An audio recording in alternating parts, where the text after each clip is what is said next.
Children, today we have a new media, that is computer.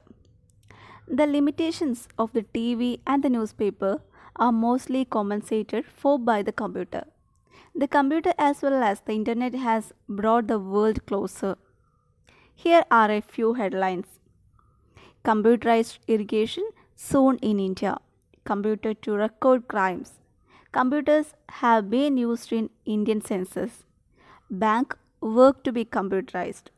Computerized booking system in railways, and etc.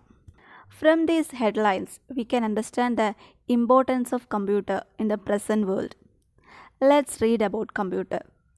The computer has become a part of the media only in recent years.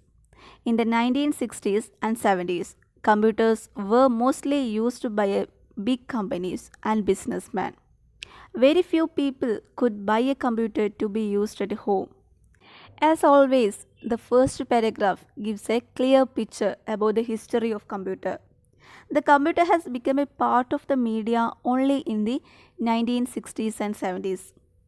After that, computers were mostly used by big companies and businessmen.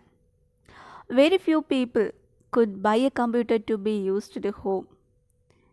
That means only big companies and businessmen can buy computer for the business purpose. In the 1980s and 90s, there was an incredible growth in computer sales.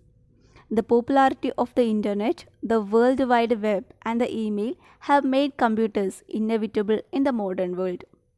Have you ever thought about the advantages of the internet? It helps millions of people to communicate with each other quickly and cheaply. Moreover, it enables quick access to knowledge. In the present world, the popularity of the internet, the World Wide Web, and the email have made computers inevitable.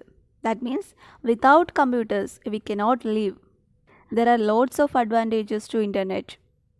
The millions of people to communicate with each other quickly and cheaply. Moreover, it enables quick access to knowledge also.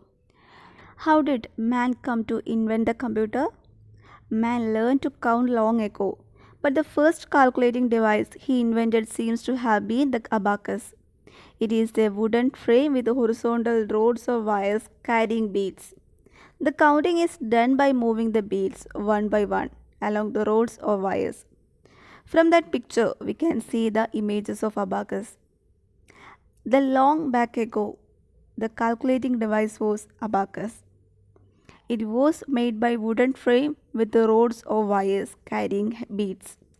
The first mechanical adding machine was made by Pascal in France and improved upon Leibniz in Germany.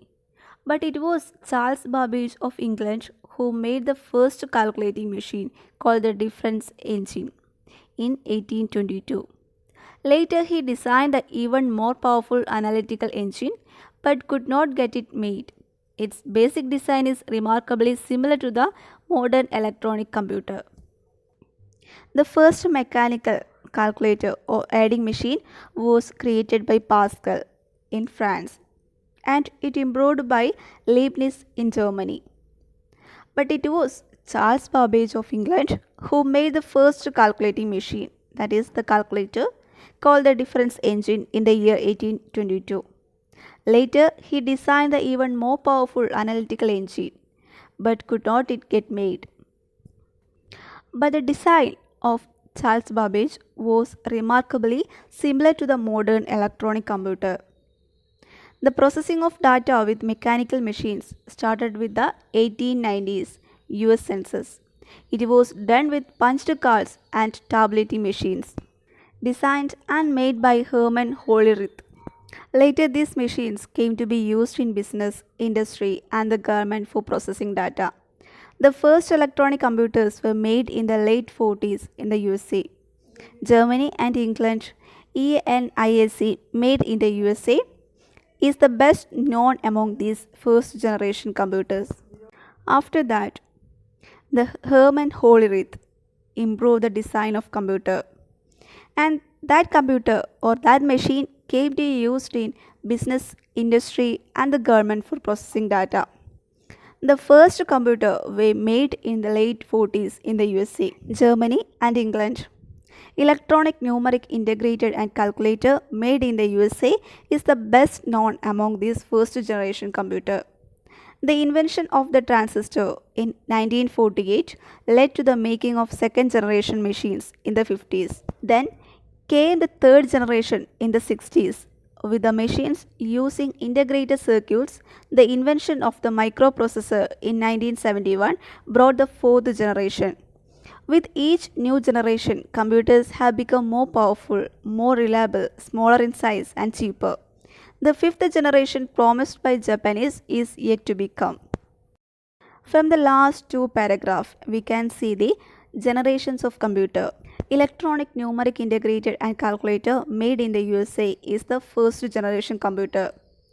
And 1948, the invention of the transistor made the lead of the second generation machines or computer.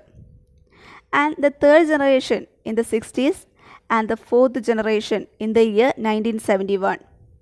And the fifth generation is to be creating by the Japanese. With each new generation, computers have become more powerful, more reliable, and smaller in size and cheaper. The fifth generation computers will be capable of reasoning and decision making, just like human beings. What are your expectations about them? Write a note. The communication between man and machines will become easy. What will be the other points? Let's write about it.